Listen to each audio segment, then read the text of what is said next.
اپنی والدہ کو ملنے کے لیے اپنی فیملی لے کر پاکستان پہنچ جاتا ہے.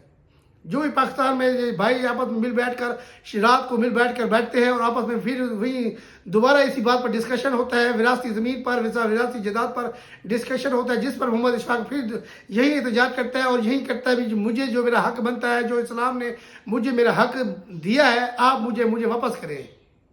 جس پر ان کے بھائیوں کے درمیان شدید تلخ کلامی ہوتی ہے، شدید جملوں کا تبادلہ ہوتا ہے، جس میں اس کا بھائی اٹھ کر بندوق نکال لیتا ہے اور اس بندوق سے اس کے جو بیٹا بیٹھا ہوتا ہے، جو اس کی اکلوتی اولاد ہوتا ہے، اس کو گولی مار دیتا ہے اور بھائی کو بولتا ہے اب جہاں سے تمہارا دل کرے تم وراثتی جائیداد لے لو، اور یہ وراثتی جائیداد لے کر تم دو گے کس کو. اور وہاں سے بھائی فرار ہو جاتے ہیں اور محمد اشفاق اپنی وراثتی گھر کے جو سے گھر ہوتا ہے، اس کے والد صاحب کا گھر ہوتا ہے، وہاں پر اپنی بیٹی کی لاش اٹھا کر ٹھہرا ہوتا ہے، خون کے آنسو رو رہا ہوتا ہے. بھائی یہ وہ میرے بھائی ہے جن کے لیے میں ساری زندگی بہر کما